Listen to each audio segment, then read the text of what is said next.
¿Qué tal? Muy buenos días. Muchísimas gracias por acompañarnos esta mañana en la conferencia, en la esperadísima conferencia de clausura de este coloquio que nos ofrecerá el doctor Jan Masschelein. He tenido, no sé por qué, el privilegio y la fortuna de ser reelegida para hacer la presentación del brillante y admirado profesor Masschelein esta mañana. Y quizá no diré tanto sobre el currículum impresionante del doctor Masschelein. Tal vez vale la pena recordar que realizó sus estudios en la Universidad Recording in progress. de Lovaina, Bélgica, y en la Universidad Goethe de Frankfurt, y que es el director del Laboratorio de Educación y Sociedad de la Universidad de Lovaina, universidad en la que enseña en los campos de su especialidad, que son la filosofía educativa y la teoría pedagógica. Quizá la figura más importante, no quizá, sin duda la figura más importante de este coloquio ha sido, desde luego, la figura de Jan Masschelein, el libro que escribió al principio de la década del 2010 con Martin Simons. Es el libro que ha estado presente desde el primer minuto de la apertura de este coloquio. Pero también estoy casi segura, la figura más importante de la pedagogía occidental contemporánea. El libro del que estamos hablando, La defensa de la escuela, una cuestión pública, es un libro que ha marcado, me parece, los mejores desarrollos de la comprensión de la pedagogía contemporánea.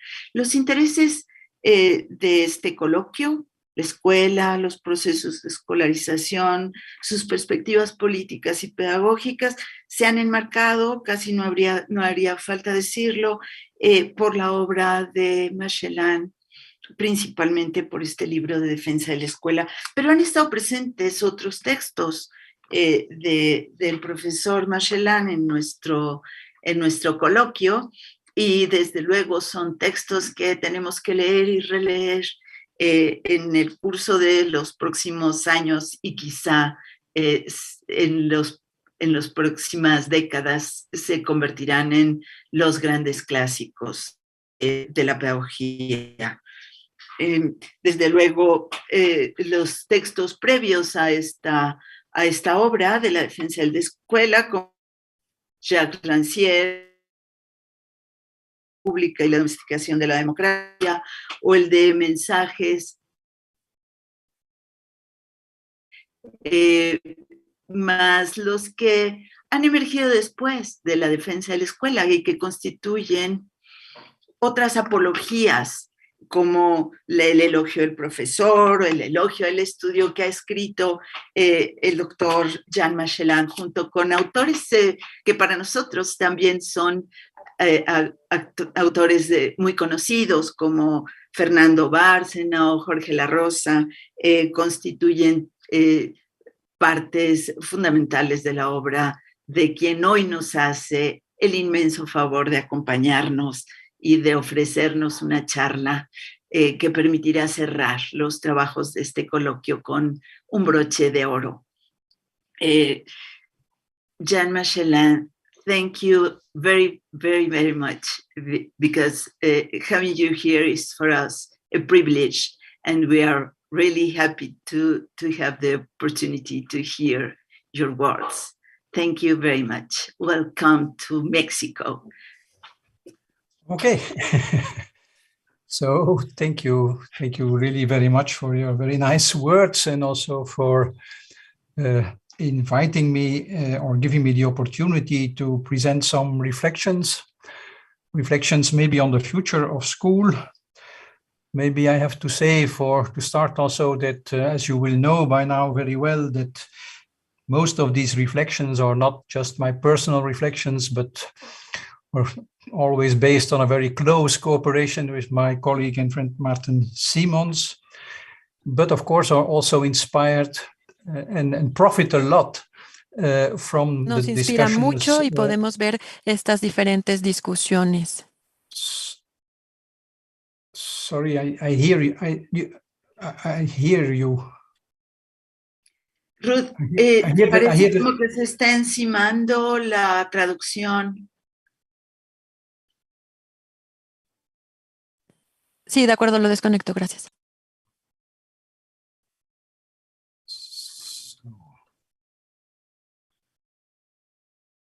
Maybe now it's better, Jen? I can continue or? Yes, please. I think it was a brief mistake. Just a short mistake. Yeah, okay, yeah. Brief mistake. Yeah.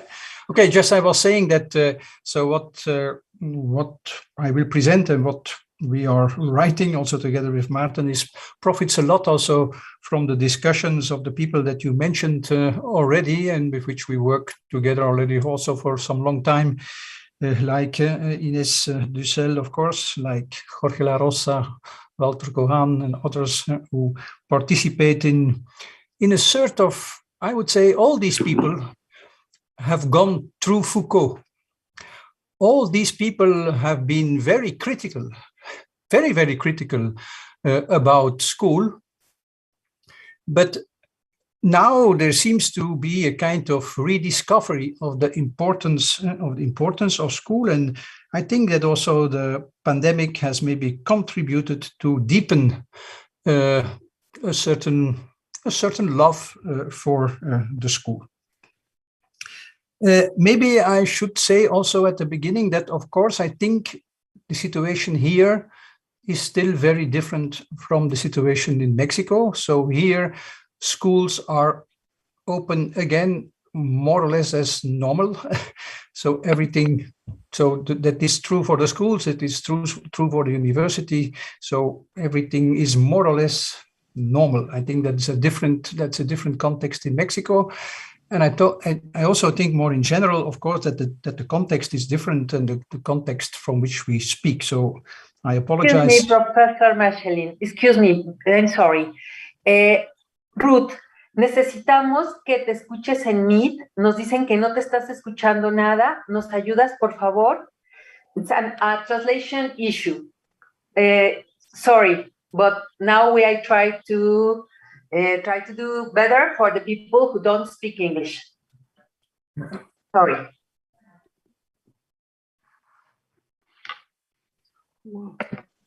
Now we are ready. Continue, please. And I'm sorry very much. Okay. Yeah, so I was saying that the situation, of course, is different, I think. And so we have to take into account that what I say is to a certain extent, of course, colored by the situation here. And I'm not so very well aware of the situation in Mexico or in Latin America. What I'm going to say is also in line with In Defense of the School. I will refer also a little bit to the new book that we just published, and you see here it's a little commercial that I put here to promote a little bit our new book, which is, as was also In Defense of the School. You can freely download it from a website. So it's really accessible, and it is about a critical analysis of personalization in education. And I will come back to some of it during my presentation now today. Maybe I should say also, because with the different presentations and with the different context, also in different places, in Latin America, but also with all the things that are recorded, I think at some points I will start to repeat things. I will start to say things that you know already, that you have seen or heard somewhere else. So it's difficult to keep track of where everything is said and is showed. So I apologize for that, but I hope that I still can add something and that it is not just repeating what I already have said. Okay, so let me start. So when we first published In Defense of the School in Dutch in 2012, it might have seemed somewhat odd to want to defend the school. But today, things have changed. Not only parents and policymakers seem to have rediscovered the importance of school, but also a lot of children and youngsters stated that they are longing for school, which is something that critics of school education, equating school education with an inefficient, normalizing, outdated, boring form of learning, could not have imagined. This appeal is unexpected, and some might say that they just want to see their friends, or that it is just nostalgia to a school that never existed, overlooking the many bad experiences that are, for sure, also related to school. But our hypothesis is that these youngsters are pointing to something existential about school education, which cannot simply be replaced by digital learning environments and social networks. What they miss, we believe, is a particular experience of freedom, equality, and world, which is offered by school when school actually happens. Indeed, from a pedagogical point of view, school is a particular gathering, a collective and a collection that enables a particular kind of learning, scholastic learning, which is learning under the conditions of freedom, equality, and formation. And let us try to clarify what this is about, not only to understand what youngsters are missing, but also to be able to start to address the issue of education in post-COVID or COVID times, to substantiate also our plea to go back to school, to engage in the redesigning of school, and to offer so some elements of a pedagogical compass to orient this redesigning. This is not about offering you a theory of the school, but rather trying to give voice to the school and its scandal, which is a polemical intervention, which is, so we think, as relevant today as it was before. You might recall that Jacques Rancière proposed as original formula of the democratic scandal the power of those without power. In parallel to Rancière, we proposed as formula of the scholastic scandal, everyone can learn everything. This formula is a scandal since it challenges any recourse to given talents or natural aptitudes, which should lead to proper positions or to so-called natural bonds between bodies or minds and capacities and social positions. It questions also any predefined social destination. So we propose to use the notion of school to refer to a condition of learning starting from freedom and equality. Everybody can become capable of everything. And this means that we do not know, that means that we cannot predefine what a mind or body is capable of, and that it is not pre-given what it should learn or has to learn. So the scholastic condition is based on the assumption that there is no predetermined natural or social destiny, and that school learning, through its operations of separation, suspension, profanation, attention formation, grammatizations, these are the things that we have been talking about in defense of the school, establishes exactly the time and space to face the challenge to give a form to one's life. School sends the message that our form of life is always also the contingent result of learning and formation, the contingent outcome of what is possible, the possible outcome of undefined school work. School is enacting the everybody can learn everything as a pedagogic form that is to be conceived as a particular, artificially composed gathering an arrangement of people, time, space, and matter that constitutes a milieu where young people are brought in each other's company and in the company of something of the world in a particular way, so that the world opens up and that one can start to belong to that world. Now, how are these scholastic conditions created?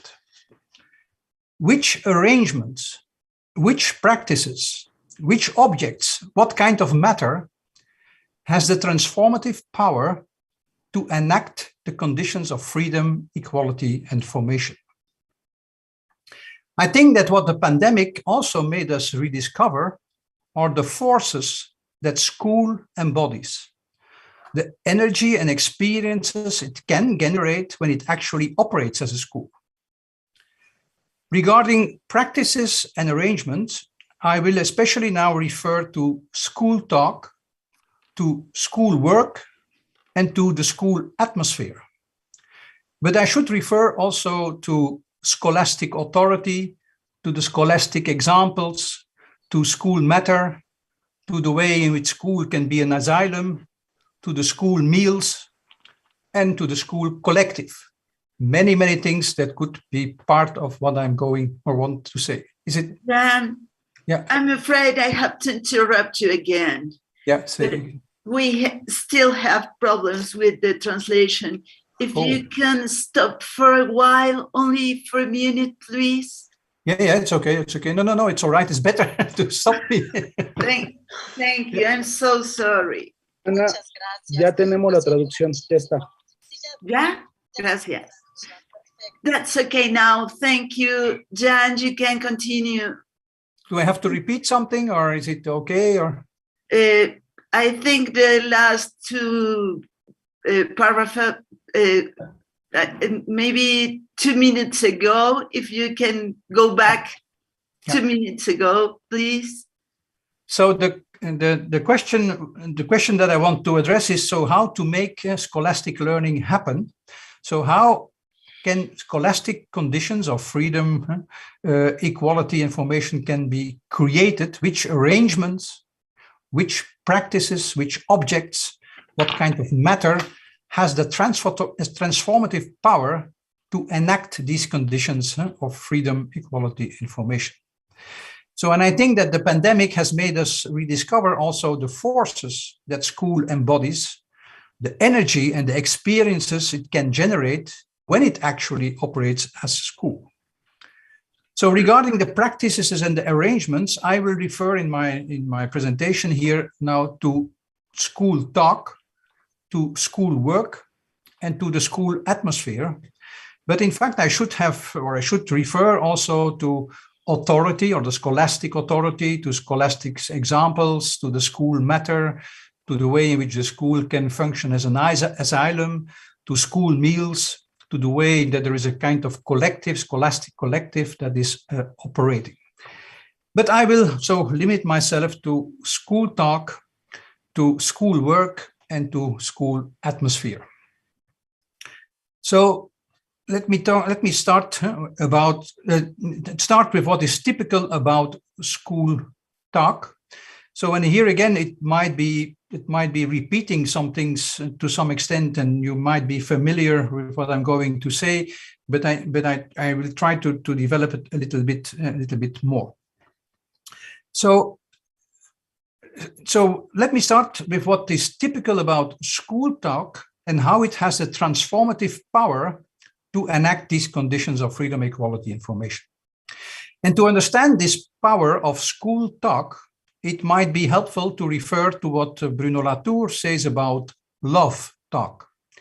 He shows how a sentence such as "I love you" is of course not original if you look at it as a statement which transmits information, but how, when you actually say it in a concrete situation, it has the power to affect or transform both the listener and the speaker, and to modify the time and space. It changes space because I'm saying, I was away, but now I'm near to you, I love you.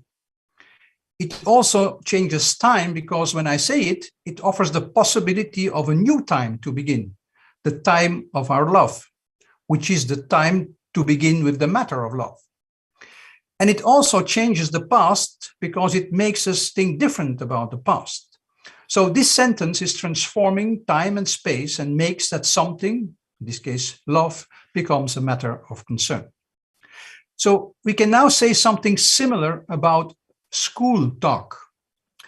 It is a distinctive way of truth-telling, a specific kind of speech, including a particular vocabulary, but foremost, a distinctive mode of expression and tonality, a typical way to link people, things, and words.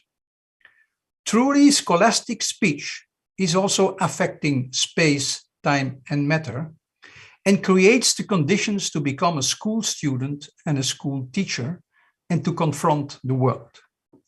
This transformative force of school talk can be captured in variations of a single paradigmatic expression, try. The expression try first generates a particular experience of freedom. Second, try again allows the student to experience equality. And third, try this generates a student that experience world. So let me go into these three phrases. So try. There are perhaps few other phrases that are used so frequently in the classroom. It is an order, yet at the same time an expression of concern. It expresses authority, but also contains an invitation. The phrase clearly assumes that someone is not yet able to, but it foremost appeals to a becoming able. The expression assumes an ability, or perhaps it creates the experience of being able. One could say that someone is turned into a student when accepting the invitation to try. At least when becoming a student is understood in terms of experiencing an ability to do something or to begin something. The statement try seems to interrupt the chronological timeline by drawing someone into the present time. The student that says, yes, I will, after being invited to try, is drawn into the present moment. When involved in trying, one is no longer experiencing the present moment on a chronological timeline. Past and future seem to be dissolved, and the experience of the present moment is about what is still possible or what is possible. An expression such as try not only creates this condition of ability, but also acts upon someone's willingness. While the invitational part of the expression addresses the ability, the authoritative part is oriented towards the will. Someone who says try to someone else is in fact willing that the other is willing to try. Rancière again would say that a will is imposed on another will. What makes the willing of the teacher convincing is probably the belief in the ability of the student, which rings through the expression. But what exactly is this willing about? To ask someone to try something implies to ask someone to do an effort and to engage in a particular kind of study activities and exercises. The speaker of try wants the other to become a student and to get involved in certain activities. But these activities have a sort of lightness to them because they are part of an attempt, try. Here we might see how the expression try also has the power to transform the inhabited space. What is created is a kind of safe space. You could say in a certain way an absence of a certain kind of light. I will come back to that. In the sense that there are no specific consequences attached to whether the effort leads to results or not. In fact, the only consequence would be the invitation to try again. As a student, one inhabits a space where the effort and activities are meaningful in themselves. The terms practice or exercise exactly refer to this study effort, and what is at stake in school practice and exercise is a particular kind of freedom. School practice refers to typical schoolwork, such as reading words aloud, preparing and doing a class presentation, learning foreign words by heart, doing body exercises, or making drawings, to name just a few examples. This schoolwork requires serious effort, but its meaning cannot be derived or defined from the outcome of the work. From the viewpoint of economic or social utility, the products, and hence also the work, are in a way useless. It is perceived as just being schoolwork. The value, however, resides on the side of the working student. The expression of undefined work of freedom, which is an expression which is used by Foucault, articulates very well what is at stake in schoolwork. School practice or exercise always has this indetermination. It is defined neither by an input nor by an output. It is work which is undefined. At this point, the engagement with grammar in schoolwork is crucial. A grammar is not defining like a norm, for example, but opening up possibilities. This is not to say that schoolwork does not have an aim. Schoolwork on writing, reading, calculation, drawing is about creating conditions for someone to become able to write, read, calculate, draw. These school-specific aims of literacy, however, are different from attempts to produce writers, mathematicians, artists.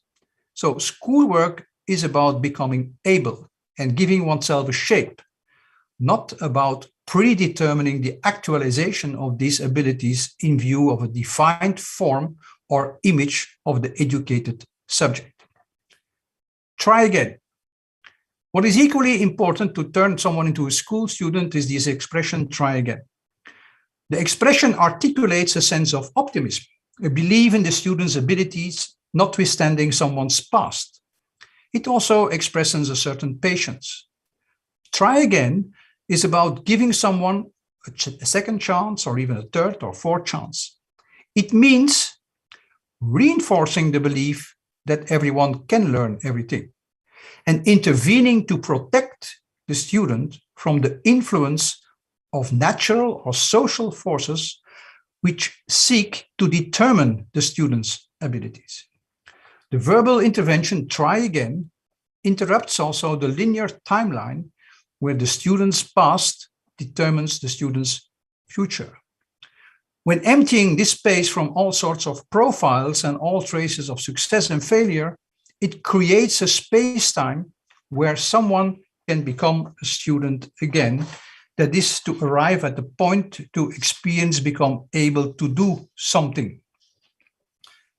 So what the instruction try again does inscribe is, what the instruction try again does is to inscribe equality as a condition of school learning. This equality follows from the typical freedom of school learning. If the position, the social position of young people is not defining the future from the onset, this means that everybody, regardless of where they come from or where they are or who they are, must have the chance to practice and to find themselves a proper form.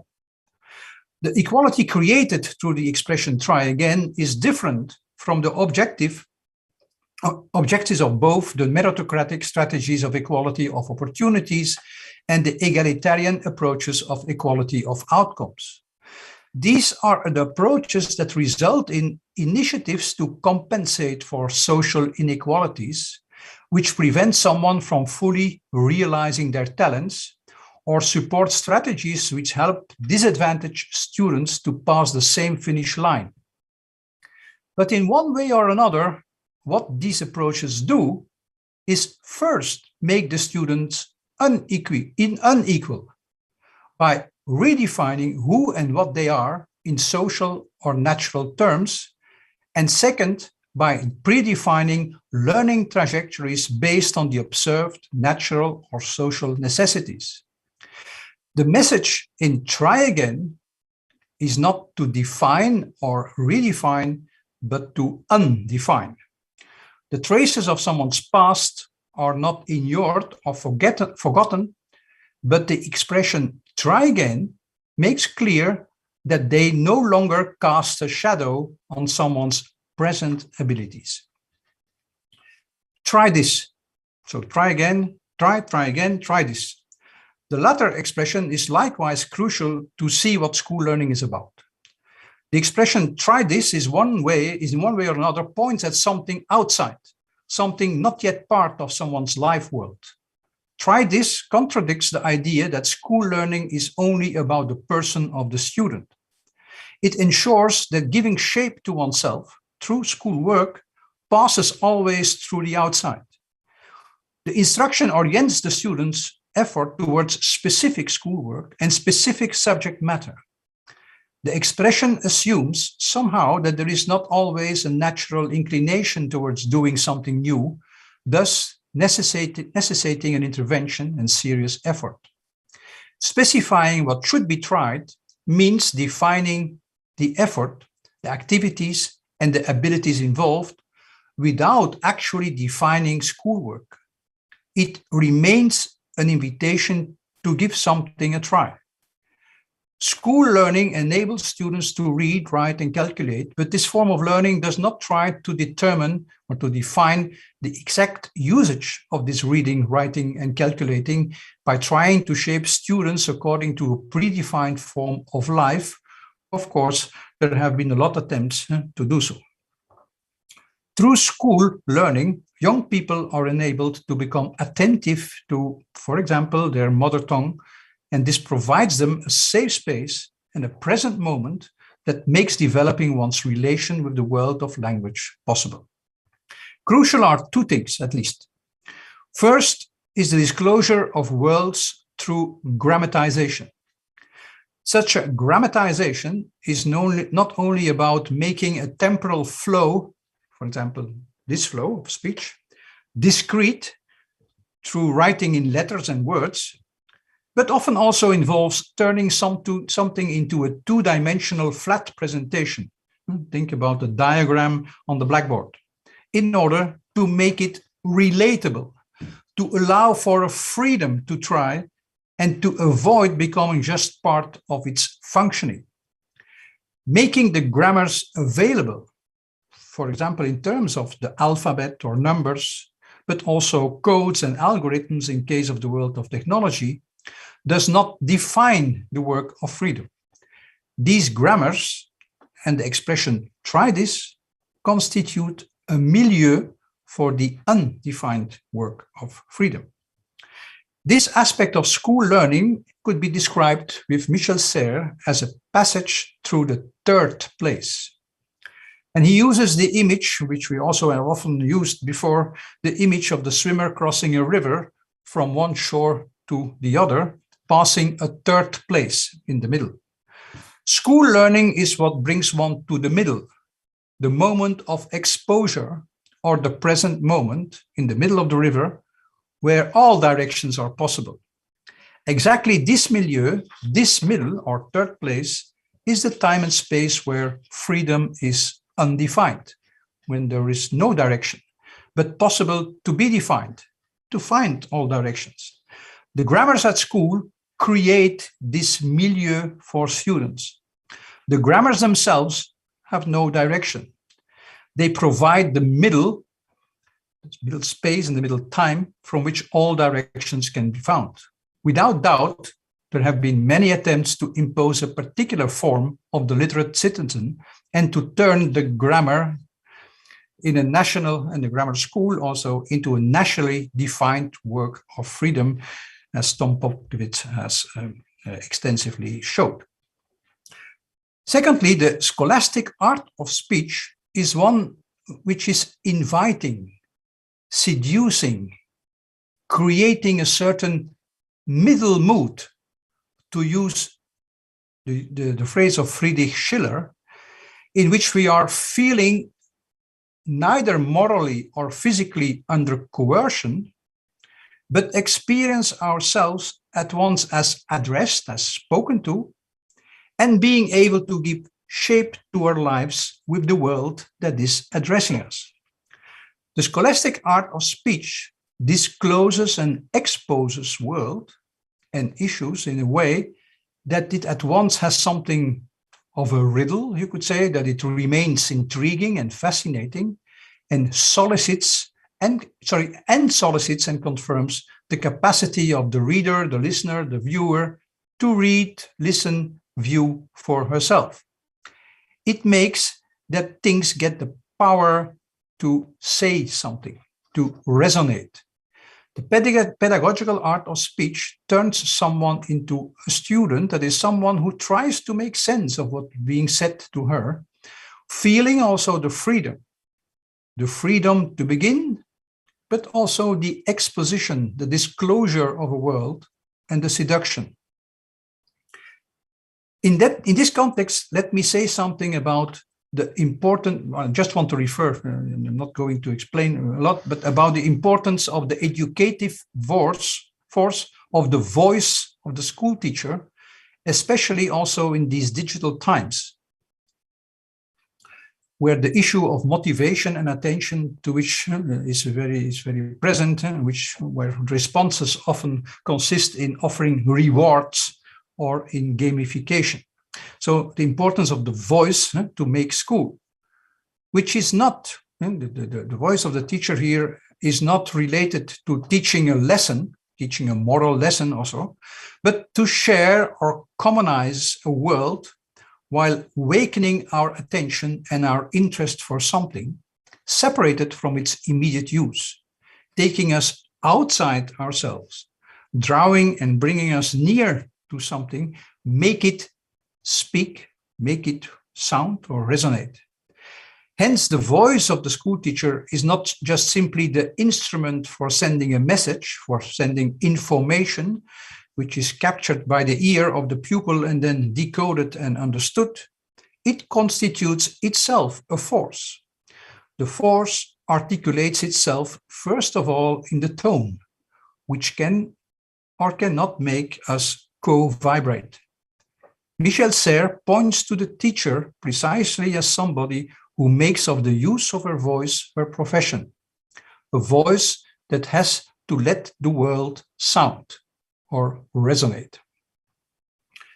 I come to the second, so I have been speaking about school talk. Now I want to say something about the school atmosphere and the pedagogical workplace.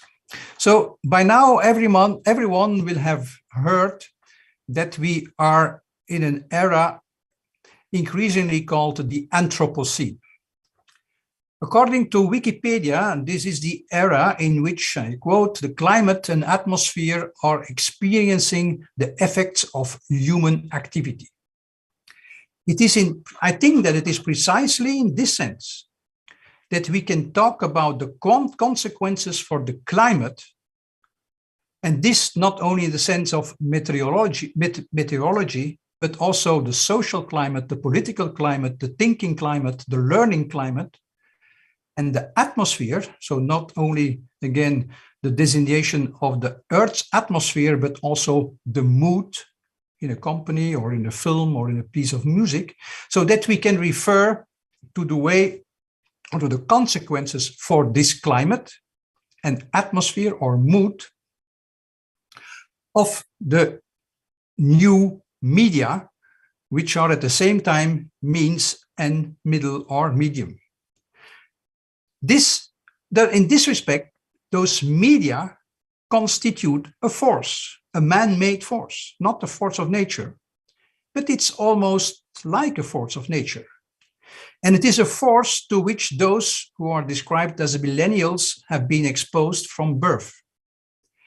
In this atmosphere, the experience that one exists and our lives are meaningful has become largely dependent on the recognition and thus the visibility of our presentation on virtual scenes. It has become very dependent on social recognition and on social comparison. It is this comparison with others that is the measure and gives the measure and relates to the obligation to profile, to show who you are, your personality. Hence also the permanent search for making explicit one's own opinion, one's own needs, one's own preferences, one's own experiences, one's own perceptions, and so on. In this way, social media, together with the internet, seem to contribute to a climate that at once seems to offer great objective freedom, but at the same time also threatens to create the great dependence on visibility, profiling, and social recognition or feedback, and thus a limited subjective freedom, if you want. It also threatens to deprive youngsters of the possibility of finding another measure, and so a source of confirmation of existence and reality of meaningfulness, a worldly measure, and not that means a non-social measure to which and with which they can form themselves, which is not based on choice, but on exposure. One can, or one could connect this analysis to what was proposed by Friedrich Schiller, the German poet, who in his letters on what he wrote in his letters on the aesthetic education of man in 1795. Schiller was not responding to the internet revolution, of course, but to the French Revolution. That one was an attempt to establish a state where reason is the only true lawgiver. But it failed, so Schiller said, because the French were not up to the sudden great objective freedom that the reform of the state gave them. Indeed, most people do not possess the inner freedom or character, as he said, to effectively live up to the outer freedom bestowed by the state. That character, according to Schiller, can only be formed through aesthetic education, which puts us in a certain mood. I referred already to this mood, which is a different one from that of the social media and the internet. It calls it this intermediate or middle mood, mittlere Stimmung, in which, and I quote, in which the mind is neither physically, psychologically, nor morally under compulsion. It is a mood in which experiencing that we have been addressed, so spoken to, we see simultaneously ourselves confirmed as free to help shape our own lives, so to respond to this address. I think that the school, as far as it offers what we call a kind of pedagogic workplace, can precisely contribute to offer such a middle mood. So not only a middle space, but also a middle mood. This is a place where choice, social recognition, so that means the affirmation of your existence through social approval of others, and the demand for profiling, that means for constant comparison and visibility, are not central. So again, a certain absence of light and of traceability. It is a place whose appeal is not based on the satisfaction of a need, for example, for recognition and visibility, and which does not form a community based on the sharing of that need for recognition. Nor it is the place dominated by or tailored and result-oriented tasks and projects. The pedagogical place does not offer a world on everyone's personal scale. Therefore, it does not start from difference, nor does it emphasize it. It opens up a world, that of language, of mathematics, of nature, of friendship, of art, in such a way that this world begins to become a measure for me and to give me a measure outside myself. A place where the experiencing of existing and having meaning is not primarily mediated by the social recognition of choices and the visibility of performances, but where that experience is mediated by the work that takes place there and the form in which it takes place, practicing, studying, trying as form of work. This work starts from the world and not, as in the case of projects, from the self, or what you could call the entrepreneurial self.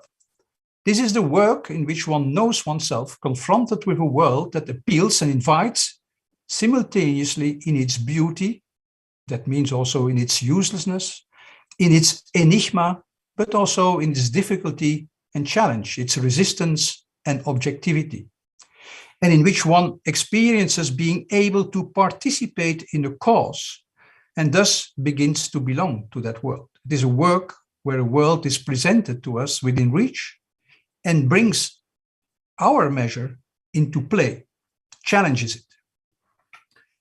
In the beautiful words of Michel Serres, it is work that silences the noise of the social traffic and that let us hear the music of the world that gives us another measure.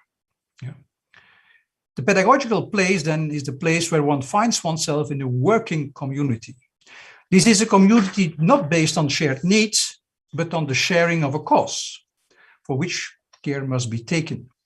A community where one can become able to do so. Of course, in this pedagogic workplace, there also plays a certain desire of being seen, of being visible.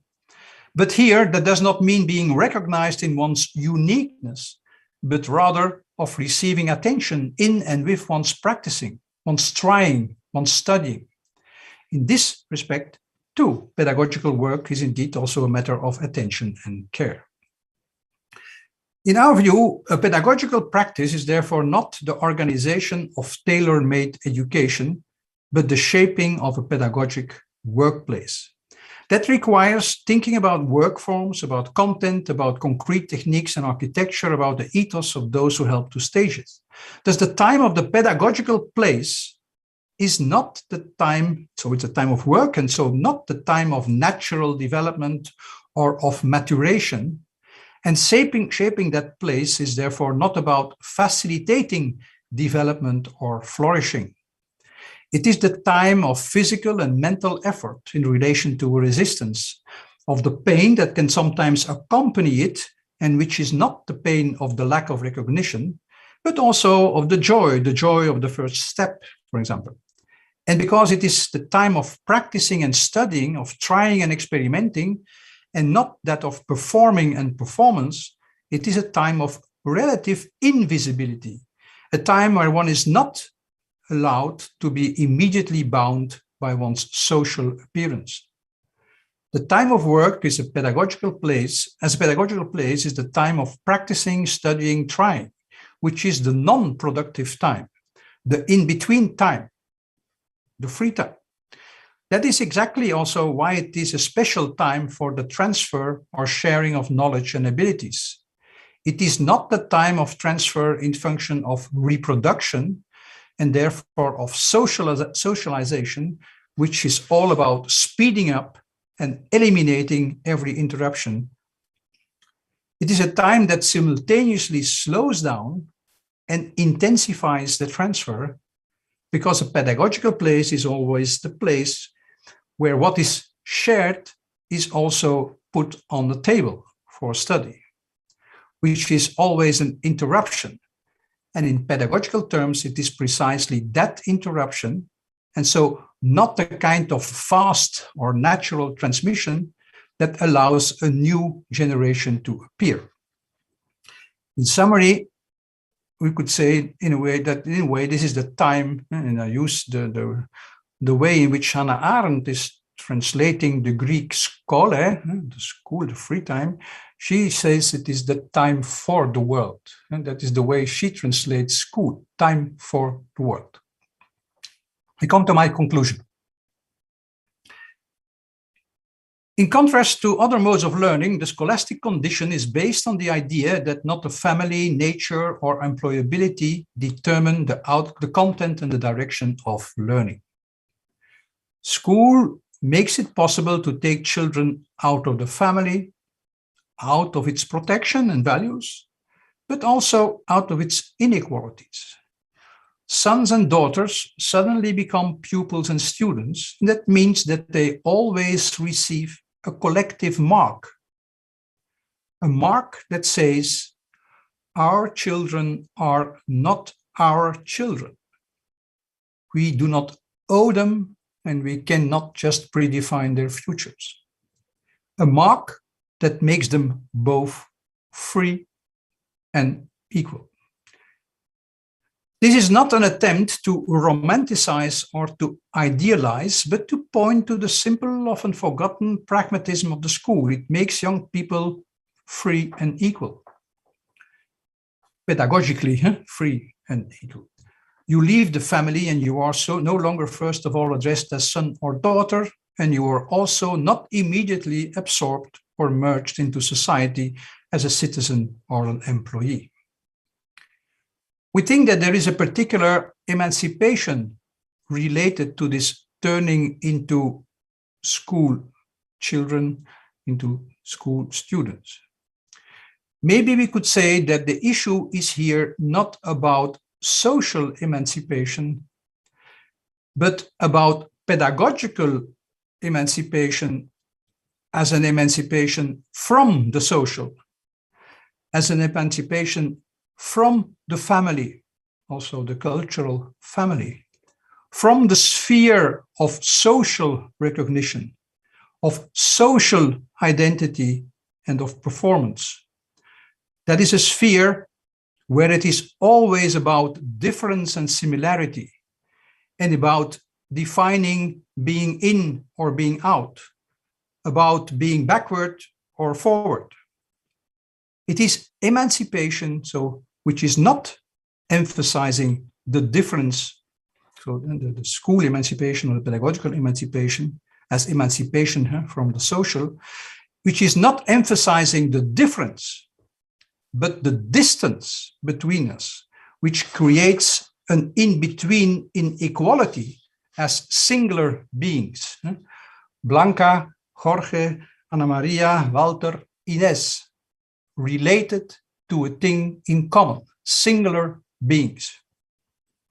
As Joseph Jacotot says, people are united because they are distant beings.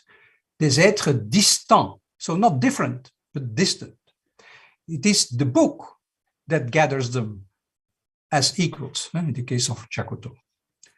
As I mentioned in the beginning, in our pandemic times, also many children and students that came to the defense of the school. As I mentioned in the beginning, also many children and students came to the defense of the school education during the pandemic. It seems as if they are able to point at something existential about school education, something which cannot simply be replaced by these online digital learning environments and social networks. For sure, they also long for school to open up in order to see their friends again. But there, I think, is more. In a way, they seem to struggle with being reduced to sons or daughters, with being locked down in one's own family, and they seem even to struggle also to escape from their parents who have started to act as teachers, thereby making it, in reverse, equally impossible for young people to be just a son and a daughter. So they are no longer school students, but at the same time, they seem to have difficulties in being just sons or daughters. So could we maybe say that youngsters have experienced today as a truly unique historical condition what it means to no longer have a family and school life? And could we add that they have experienced what it means to have no world? Perhaps being closed off from school education is being closed off from world exposure. And maybe we could state that exactly for that reason, what they miss in missing school is the experience of a certain freedom and a certain equality. Not the freedom of choice, but the freedom of being able. And not the juridical or social equality, but the equality of being a pupil or a student like all others. Which means the equality of being, at least for some time and to some extent, undefined by family, nature, social background, or predefined images of a desired end. In that sense, the issue is not social emancipation through school education, but school as the time and place for emancipation from the social. Hence, young people seem to express that the school not only allows one to see and make friends,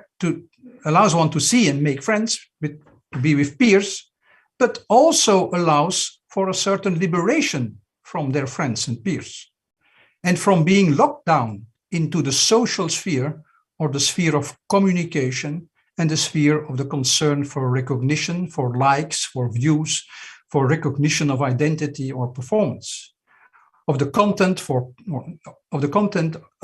concern for personal emotional states that in the end can never be really shared.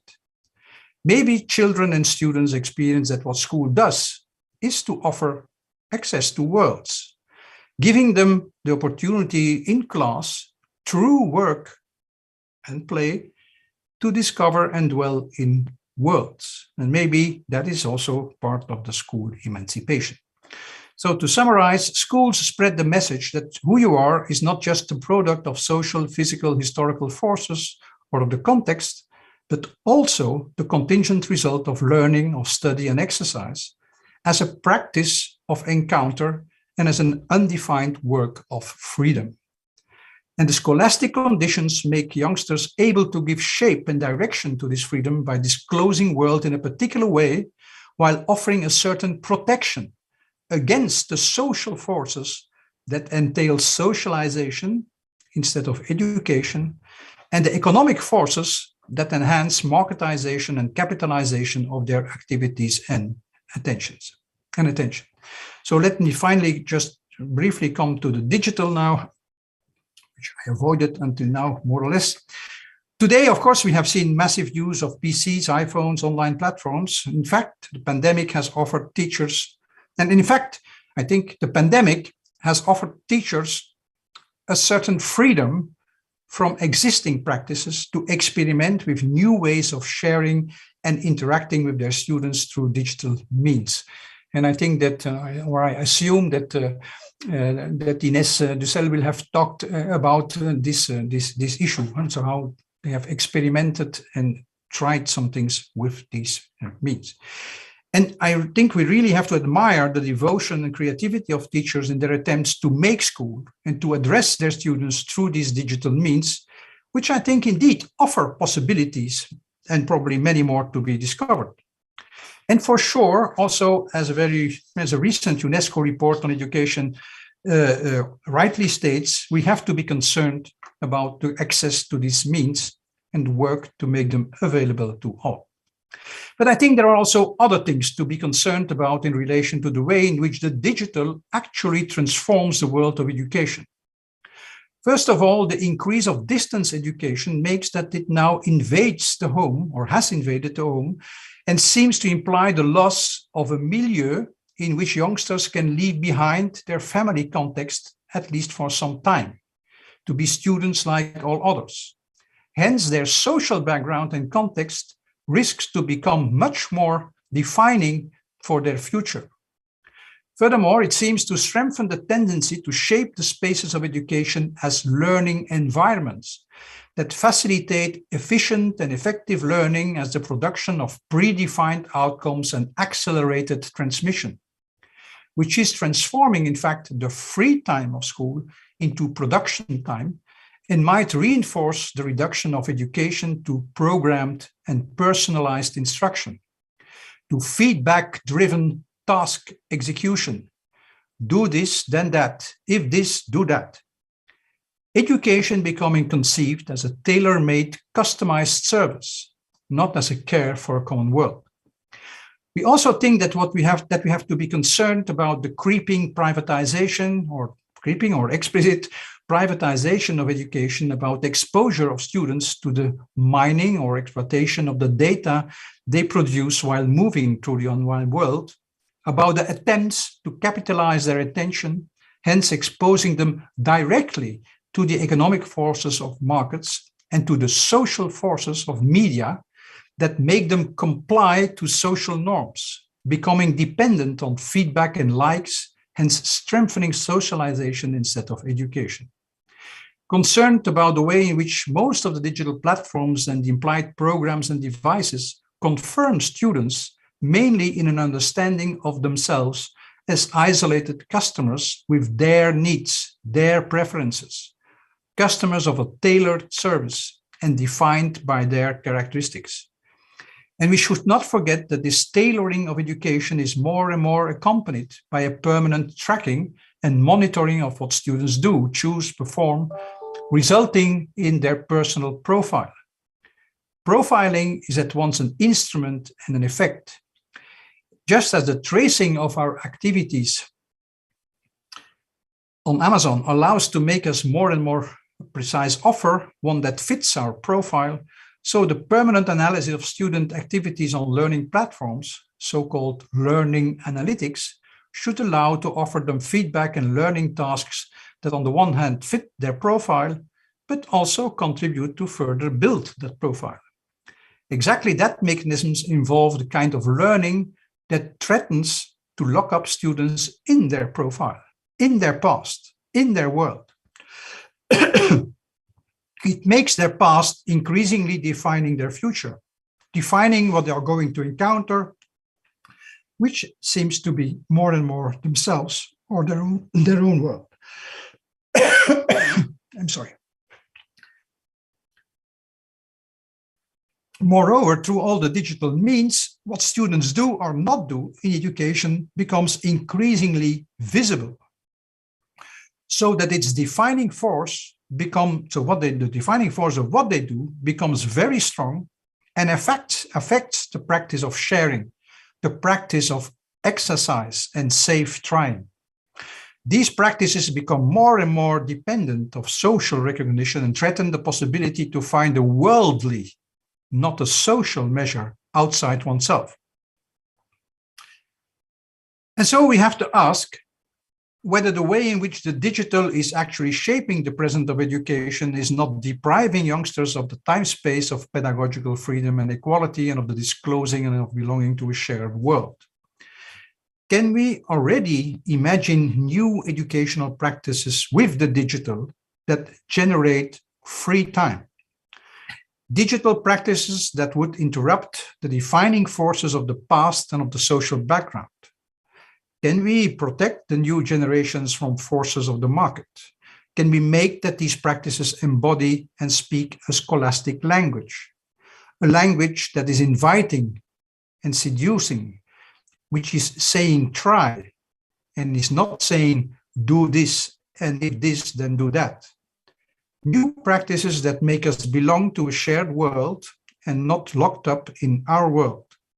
The digital allows an access to knowledge and skills to be connected to others and other worlds to an extent which never existed before.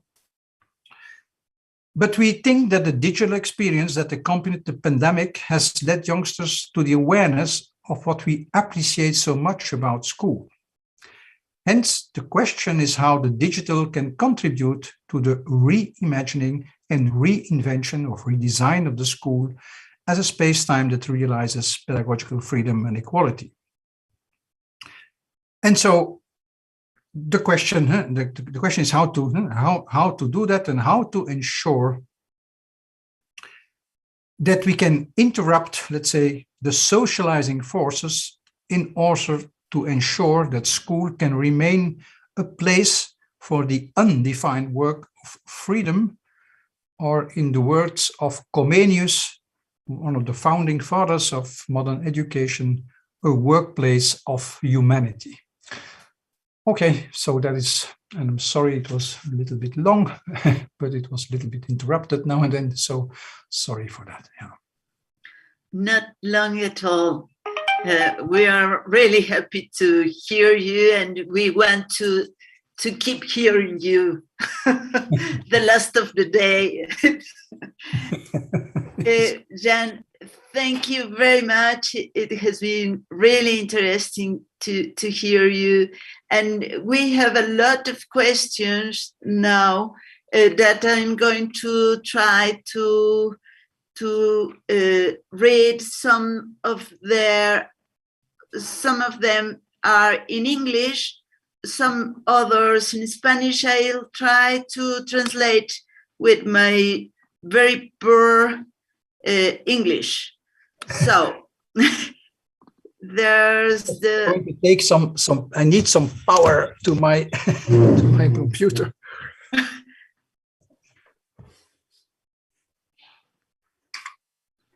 Se le acabó la pila. Okay, Okay, here's the first one.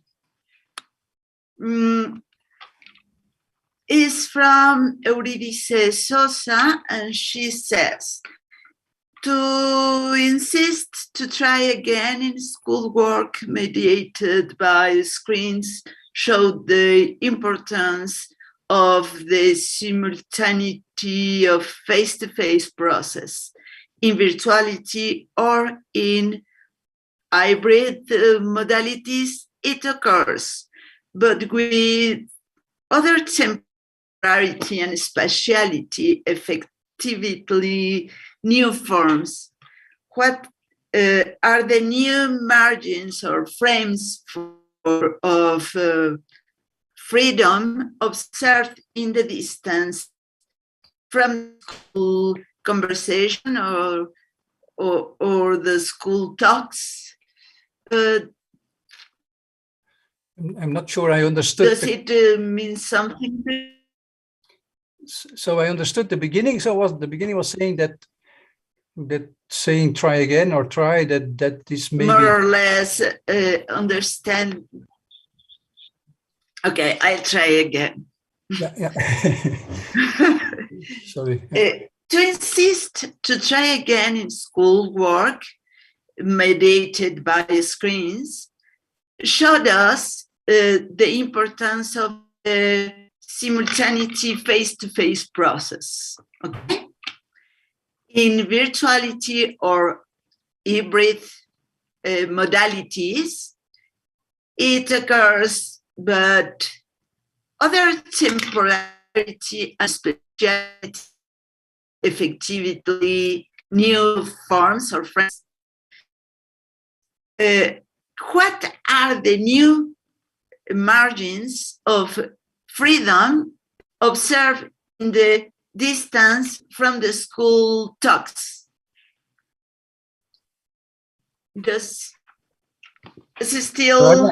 I cannot. I think I understand the question, but I'm not sure that I can really provide an answer to that. I think, in fact, that there are other people that maybe could answer more adequately to that question. I assume, in fact, that since, if I'm right, but maybe I'm not right, but if I'm right, you have been in school online for almost 1.5 years. Is that correct? Yes, almost 2 years now. Almost. So I think that the experience here is, I think, still very different. And so probably you know better than I, or you have experienced better than I, where this kind of, where a kind of freedom, a particular kind of pedagogical freedom could also appear in these conditions. And so I certainly did not want to say that it would not be possible. But I think that that it is important first to say something about the richness of the school and what the school is doing, and about the force of this try, which indeed I think it's very difficult to do that in not face-to-face conditions. But I'm not sure that it is impossible. Not sure that it is impossible, but I think that it is very difficult to do so. So, yeah, let me say it maybe in another way. I think that the way in which the digital is actually very often introduced, at least here, is a way in which there are, of course, I think, very interesting experiments, but most of it is sustaining a kind of transformation of education towards personalized learning environments, where the starting point is always a kind of definition of what the student or the learner needs.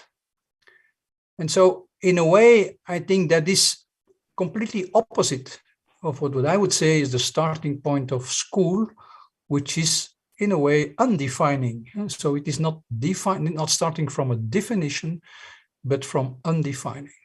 But I don't know if that, of course, it's not an answer, not a real response to the question. But yeah, what I think it's important, and it remains important. I think it remains important to say we should go back to school. School does things. When it operates as school, it does things that are not easily to be replaced by something else. And I think that we also should not look and go into a discussion about the digital in terms of replacement, so that the digital would replace the school. I think that's a bit of a stupid discussion.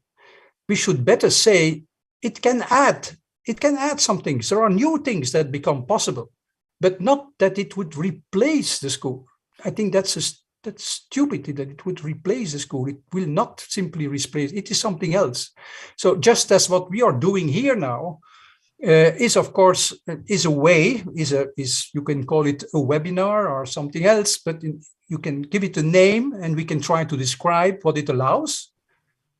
But I think it's not a seminar, which does not mean that this has no meaning, or that this cannot be very interesting, and this is adding. So now we have lectures, seminars, and webinars. So it is not that the webinars are replacing the seminars and replacing the lectures. I think that's a wrong discussion. We should not go into that direction. So that's another remark I wanted to make. Yeah, thank you very much. Here's a very long question. I'll try to read it. Your book and Mr. Simon's In Defense of School, a Public Issue, is in its way of becoming a contemporary classic on education. This academic meeting has shown that most of us, PhD students, and educative researchers alike, are finding intellectual spur and argumentative power in concepts of such as suspension, school as free time, formation, etc. Such fertility is both intriguing and revealing. So congratulations. It's a privilege to have you here. I'd like to question you about a couple of issues. One, you and Mr. Simon have made the case to discipline in the classroom whose functions, according to you, is to produce the attention needed to the presentation of the world. But French post-structuralists, especially Foucault's followers, consider discipline as a production of subjectivity, but they understand subjectivity as subjection and control. What do you think of such criticism of discipline? Do you consider them well-grounded? Are these some precautions? I lost the. Are there some precautions educators need to assume that keep discipline as a genuine educative tool and avoid the dangers stressed by the critics? That's the first question. I'm coming to the second one. I think there's approximately between some of your main ideas and John Dewey's. He said education is aim and reward of itself. continuous growth that evokes ideas of yours, such as suspension and practice for the sake of practice. On the other hand, Dewey stresses the pedagogic importance of keeping in the subject matter related to the interest of the learner. What do you think of these striking convergence, given that your philosophical backgrounds are very different? How close do you consider your core postures and conclusions to Dewey's? Thank you very much, Julian Sansen, PhD student in Mexico. Thank you for the questions. So let me first take up this this question of the discipline and the subjectivation. So maybe, and it was mentioned also, and so so to say in the line, or at least in some line of Foucault. Maybe you know, or maybe you have noticed already or seen already the latest, one of the latest article by Stephen Ball. Stephen Ball, who is a sociologist who is very well known to be, or is presented very often as a Foucauldian scholar. So he has written very recently a text with another author whose name I forget now, which is called Against School.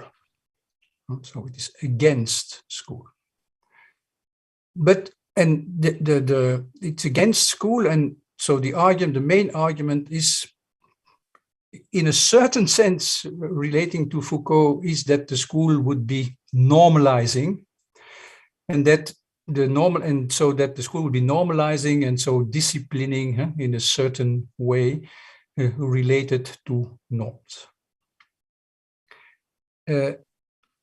We think that this way of looking at the power diagram that school in some ways performs is in a way outdated.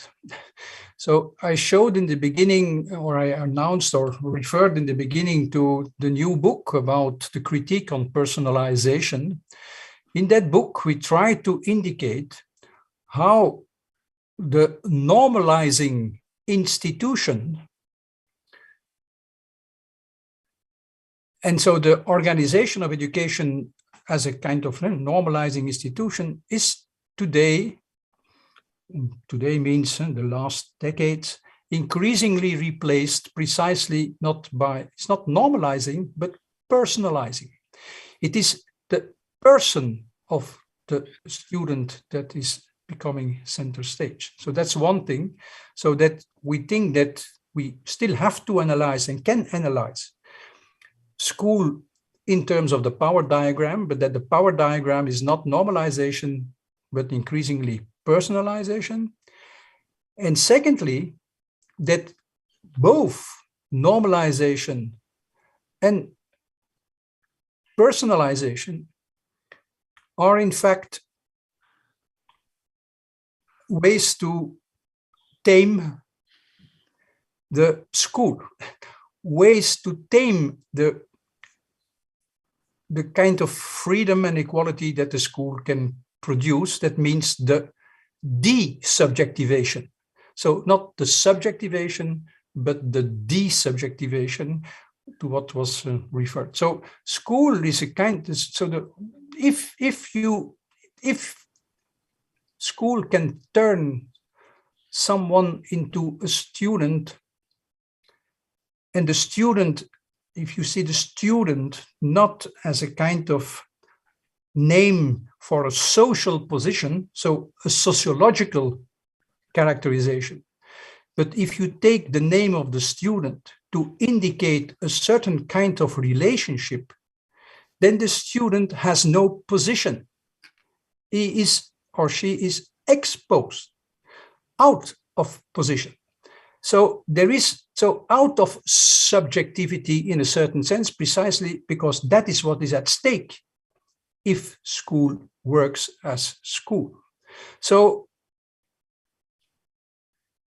that's a double answer to the first question, in a sense. The second question, and it is something which can be discussed, but if the person who asked the question is interested, so in this new book that is freely accessible, we deal extensively with this issue of the power diagrams that are still functioning in school and the change in it. Related to Dewey, well, I agree. So maybe it's not an excuse, but it is something a little bit like an excuse, in the sense that so my philosophical background is indeed a totally different one. I was raised very continental. Continental is also a very strange name to use. We say continental philosophy, but why do we say continental? It's Europe. So it's also a strange way to say it. But in philosophy, they sometimes say there is continental philosophy. Of course, the only continent seems to be Europe. But nevertheless, so I have been educated really in let's say in European philosophy. So in the training and the schooling I got, that was the background. And so Dewey, even in education, was very, very little mentioned. So he was not really present. But I must say that I discovered Dewey myself lately, the last years, and that indeed I think there are many, many very interesting things that we can relate to, and that would help even to further develop our idea about school and about scholastic freedom, especially also about scholastic work and the importance of scholastic work. So yes, I agree that there is something very much related also, or that we are very much related to what Dewey has been written and has been doing also, but it is something that should be further developed too. So I don't know if that is an answer, but yes, it is. Thank you. Here's another question. There's a quote, Spinoza's quote: "No one has yet determined what the body can do." Yep. End of the quote. Do you think that Spinoza's concept of joy, the feeling that correlates to the transit to greater perfection, could be used to go beyond the dichotomy of pleasure, pain in education?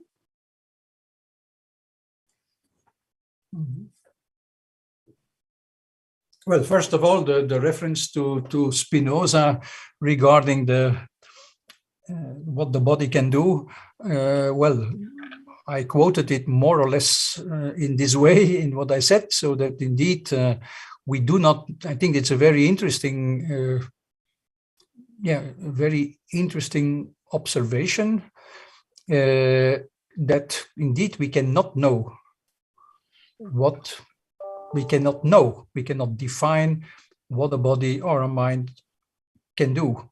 So if we take that as a starting point, I think that has a lot of consequences for how we think about school and about learning. Now, about the joy, I must say that I'm not completely sure. I must also confess that I'm not really a Spinoza expert to really grasp all the elements of joy and what he and how he relates joy to the transcendence of pain, or no, to transcending this pain and pleasure. But maybe there is, so for me, this notion of joy is, I think is interesting indeed, and maybe that is close to what Spinoza is saying, but again, so I'm not a Spinoza expert, but it is interesting, yeah, in a way, precisely because it offers something that has not this, yeah, this negative, if you want, to some extent, negative connotation, maybe strange to say negative connotation of pleasure. So there seems to be something wrong also with pleasure. So we can have pleasure, but so guilty pleasure, you can have pleasure. Pleasure, of course, pleasure is pleasant, it's pleasure, but there seems also something like it is at the cost of something else, or pleasure, the notion of pleasure, or it is a little bit, how to say, indifferent, or whereas the notion of joy don't seem to be touched by that. So the joy could be maybe indeed something, as the person that was asking the question is referring to, and I should look it up, I should check it, which is between, and which is maybe also something which would relate it in a very different way than what I try to do, but maybe in a certain way to this middle. Yes, to the. So what I said, this middle mood, what Schiller is referring to, the middle mood, has maybe something to do with joy. But here again, it's not really a response. So thank you for the question, for the hint. So I will look it up more closely. Thank you, Jan. I continue with the lot of questions we have here. There's one who says, in Mexico, there is a specific time for classes and therefore for learning. What should a teacher do to let the institutional time affect the training of the young people that you propose? I'm not sure if I understand this question. Do you? No, I don't see something with the institutional time.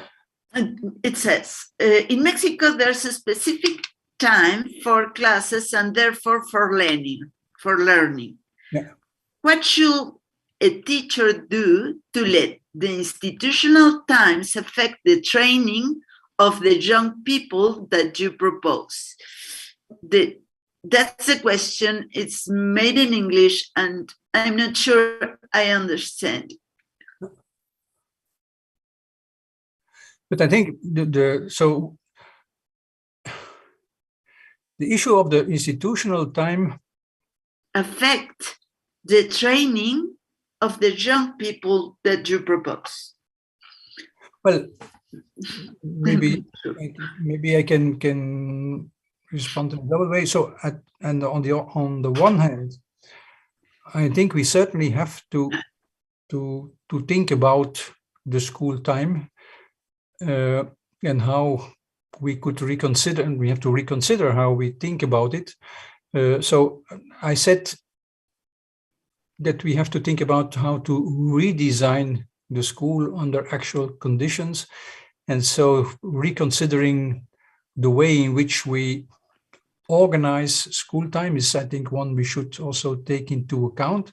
Certainly, if we start much more from what I tried to say about the school work and how we can relate it to it. But I think it remains the aspect of the school time, of the institutional time, that's the other side. I think it remains important that there is a kind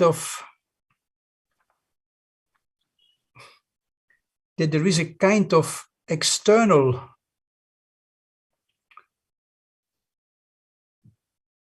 force that brings in a kind of rhythm in the time. And so today, of course, for example, certainly at the university, and so probably increasingly in secondary education, it will come too. So there is this idea of you can learn whenever you want, wherever you want and what you want, because everything is online, and so you can take it when you want, and so it is a flexible time. You have to organize your own. You have to organize your own time. So it's your time. So I think that is making studying very, very hard. So what I see, or what we saw during the pandemic, certainly at the university, and maybe again it was different at secondary schools, but certainly in the pandemic, that so all courses started at some point, all courses were now recorded. Not only streamed, but recorded. So it meant that students didn't have to look when it was streamed, so there was no time to study. They could study whatever they wanted, whenever they had time to do so. And in fact, at some point, our university board intervened and said we have to reintroduce streaming, and to make streaming the point, not recording, but streaming, in order to structure time. That means also to make a difference, to create a kind of difference in the time, and to support the students to have the time, to give them the time to study. Because if you leave everything to the student, in a certain sense, you ask from them a kind of superhuman force. So they must find the force in themselves in an environment where many things are asking for their attention. So I think that the institutional time maybe has not to be as it is now, and I think it has not to be like it is now, but I think it is important to have a kind of institutional time.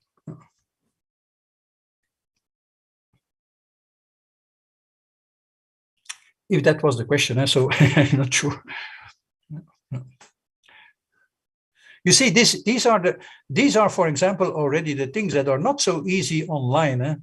So I think it's much more easy, these kind of things, much more easy in the real time. So I hope I will be able to come to Mexico once. Yeah, I hope that the next time we meet, it's going to be here in Mexico and present. Jan, Lenina asked you, why do you say that past defines the future, and what role does the school play on it?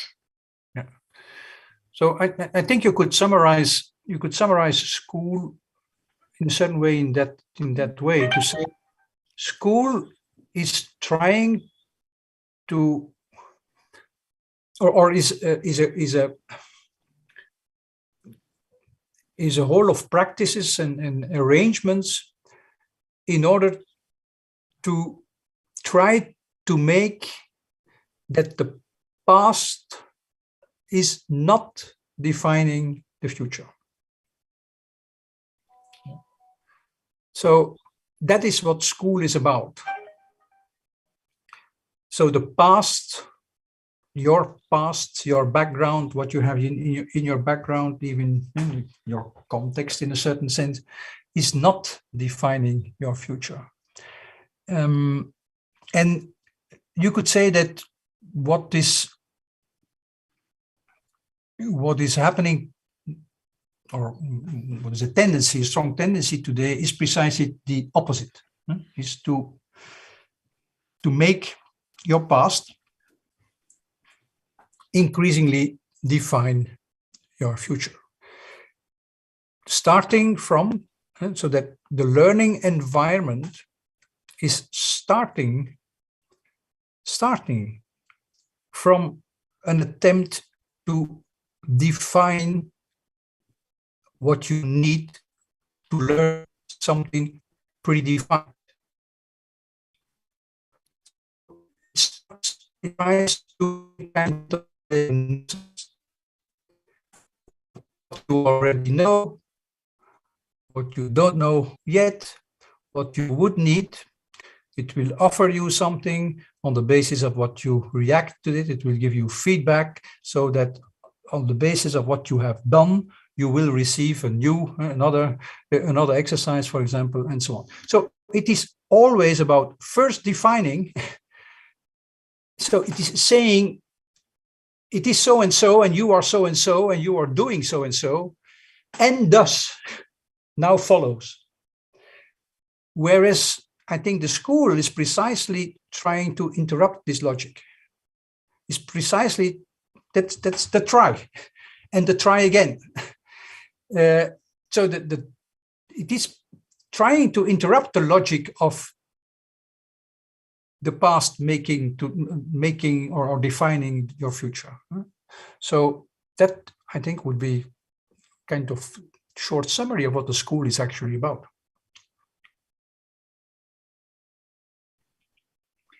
Thank you, Jean. We would like to hear you for a long time, but I'm sure you're tired, and the time is always a tyranny. So I just want to tell you how happy we are to have you here, and thank you again and again. Thank you very much. You are so generous with us. We are really privileged to have you here. Thank you very much, and I hope you are we are reading your new book. I'm sure we are looking for reading that new book, and we say thank you very much again. Thank you for inviting me, and so I hope very much to be able to meet you all in different conditions. Yeah, I hope. And I wish you all also good luck. So I hope that the situation in Mexico will also improve a little bit, so that maybe you can also go back to school. It's improving. We are going to back to school, I hope, really in very soon. And please keep safe. Thank you. Goodbye. Good day. Por favor, nos vemos en la clausura en 5 minutos. Tienen todo el mundo la liga de clausura. Muchas gracias por acompañarnos. Un abrazo. Nos estamos viendo. No me despido. Thank you very much again, Jan. Goodbye.